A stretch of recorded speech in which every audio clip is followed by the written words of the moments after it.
आप देख रहे हैं मीडिया श्रावस्ती न्यूज। श्रावस्ती में आज लोक जनशक्ति पार्टी द्वारा एक जनसभा का आयोजन किया गया, जिसमें मुख्य अतिथि प्रदेश अध्यक्ष मणिशंकर पांडे रहे। उत्तर प्रदेश कार्यक्रम स्थल जनता इंटर कॉलेज पटना खरगौरा पहुंचे, जहां पर लोक जनशक्ति पार्टी के कार्यकर्ताओं ने जोरदार उनका स्वागत किया। प्रदेश अध्यक्ष ने 289 विधानसभा भिनगा से लोक जनशक्ति पार्टी के उम्मीदवार मनोज पाठक के समर्थन में जनसभा को संबोधित करते हुए जिताने की अपील की है। साथ ही उन्होंने विपक्षी पार्टियों पर जमकर निशाना साधा। कहा भी विपक्षी पार्टी लोगों को ठगने का काम कर रही है। उन्होंने अपने संबोधन में कहा कि भाजपा सरकार रेलवे को बेच दिया, प्राइवेट में चल रही है और सरकार लोभन देकर अपनी पीठ थपथपा रही है। उत्तर प्रदेश में बिजली महंगी है और सरकार कहती है कि हमने गांव-गांव बिजली पहुंचा दी, लेकिन थर्मल पावर एक भी नहीं लगाया गया। अंबेडकर नगर में पावर प्लांट बेच दिया गया। देखिए, मैं आपको बताऊं, उत्तर प्रदेश का जो बेसिक मुद्दा है वो है महंगाई, भ्रष्टाचार और बेरोजगार। ये मुख्य रूप से उत्तर प्रदेश के लिए मुद्दा है, लेकिन पार्टियां जो हैं वो इस मुद्दे को भटकाना चाहती हैं। वो नहीं चाहती हैं कि मुख्य मुद्दों पर चलाओ।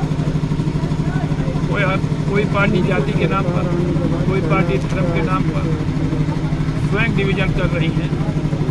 एक पार्टी जो सत्ता में है वो कहती है कि 80% 20%, 80% का मतलब हिंदू और 20% मुसलमान।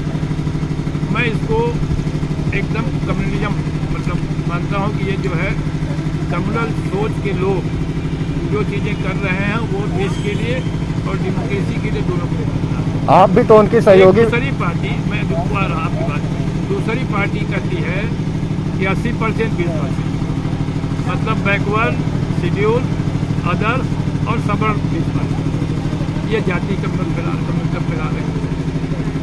आपने जो सवाल किया कि मैं भी उनके साथ हूँ, मैं उनके साथ हूँ। मेरा एनडीए से कोई गड़बड़ नहीं है। मेरी पार्टी उत्तर प्रदेश में अकेले 60 सीटों पर चुनाव लड़ा। क्योंकि मेरे सिंबल का, मैंने कहा कि मेरे सिंबल में प्रॉब्लम आ गई। पहले हमारे लोगों ने हेलीकॉप्टर पर प्रचार प्रसार किया, अभी बाद में हमारे हाथ की रेहड़ी मिल गई। इसलिए मेरा लक्ष्य था कि हम उत्तर प्रदेश में 100 के ऊपर चुनाव लड़ाएंगे, लेकिन कुछ सीटें हम कम हो गई हमारी, नहीं लड़े। 60 सीटों पर हम लड़ाएंगे। इसलिए मेरा किसी से गठबंधन नहीं है। मेरी पार्टी जो है हिंदू जहाँ जहाँ चुनाव होगा हर जगह चुनाव लड़ रही है, कमोबेश सीटों पर। और मेरा जो पार्टी का लक्ष्य है वो ये है कि देश की गरीबी, बेरोजगारी, महंगाई कम हो, भ्रष्टाचार कम हो।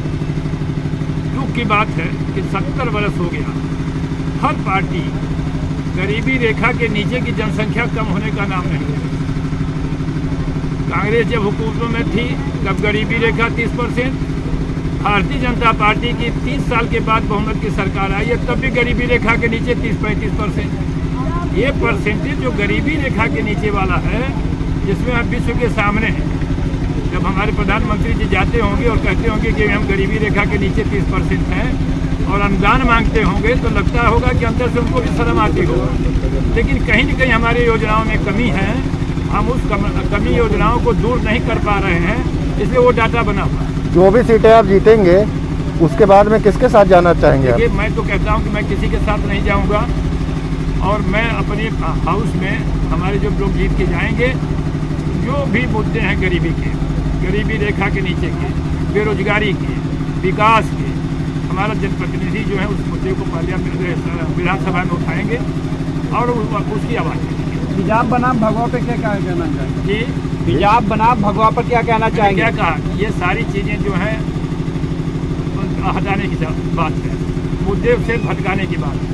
मुद्दे पर चुनाव ये लोग चाहते नहीं कि मुद्दे पर हो। ये आसान काम से कुछ पैसा बांट देंगे, कुछ खाते में रुपया डाल देंगे, कुछ धर्म का नाम ले लेंगे, कुछ जाति का नाम लेंगे, पोलराइजेशन करके जीत जाते हैं। और यही कारण मैं कह रहा हूँ कि यही लगातार 70 साल से हो रहा है, और यही कारण है कि गरीबी रेखा का डाटा नहीं टूट रहा। सभी पार्टियां जातिवाद कर रही हैं, ऐसे में आप क्या विशेष करेंगे? मैं तो जाति से ऊपर नहीं। मैं तो आपसे कहना चाहूँगा कि जो पार्टी है, हमारा नेता दलित है और उसका अध्यक्ष ब्राह्मण है, बिहार का अध्यक्ष ब्राह्मण है, उत्तराखंड का अध्यक्ष ब्राह्मण है। लेकिन मैं आपसे ये पूछूं कि बहुजन समाज पार्टी का और समाजवादी पार्टी का अध्यक्ष कभी कोई ब्राह्मण हुआ? उसका नाम पूछ लीजिएगा उनके नेताओं से। तो मेरा नेता और मेरी पार्टी जात पात में विश्वास नहीं करती। कितनी सीटें आप मान के चल रहे हैं कि जीतेंगे विधानसभा में? देखिए, मैं इसमें कोई दावा नहीं कर सकता। मैंने कहा कि मेरी पार्टी कुछ दिन पहले टूट गई, हम लोग उसकी पूरी तैयारी भी नहीं कर पाए। ये जो कोरोना आया, कोरोना के कारण हम छोटी पार्टी के लोग हैं, बहुत सी चीज़ें हमारे पर प्रतिबंध है, हमको परमिशन नहीं मिलता है, हमको तमाम कठिनाइयाँ सहनी पड़ती हैं। बड़ी पार्टियों के लिए सारी सुविधाएं हैं। हम चुनाव कितना जीतेंगे नहीं कह सकता, लेकिन मैं एक निर्णायक भूमिका में साथ। नेताजी, क्या बात नहीं बनी थी जो आप एलजेपी अलग हो गए बीजेपी से, एनडीए से? कोई बात नहीं बनी थी, कोई बात बनने की बात नहीं थी। बात तो ये थी कि हम मिनिमम कॉमन प्रोग्राम पर एलजेपी के साथ गठबंधन के लिए एनडीए का हिस्सा बने और हमें लगा कि हमको दबाया जा रहा है। हम बिहार में पिछली बार 42 सीट लड़े थे, इस बार हमको 15 सीट दिया जा रहा था। तो हमने सोचा कि धीरे धीरे फिर बड़ी मछली जैसे छोटी मछली को खा जाती है, वैसे इस एनडीए के गठबंधन में रहने के लिए हमको कभी न कभी खा जाएंगे। इसीलिए बिहार में 135 सीट पर हम चुनाव लड़े और आज हम 60 सीट पर लड़ रहे हैं। तब 425 पर भी लड़ेंगे। हम उसी तैयारी के लिए निकले हैं। फिर लोकसभा में चुनाव लड़ेंगे, अकेले लड़ेंगे। लोग ये भी कयास लगा रहे हैं कि आप जीतने के बाद में बीजेपी में चले जाएंगे। नहीं, ऐसा तो अब पब्लिक को ऐसा कयास नहीं लगाना चाहिए। पहले तो उन लोगों को शर्मिंदगी होनी चाहिए तो उनके 5-5 साल के कैबिनेट मिनिस्टर उनको छोड़ करके जा रहे हैं, उनकी नीतियों की आलोचना कर रहे हैं, उनकी शिकायत कर रहे हैं। पहले वो अपने घर को ठीक करें।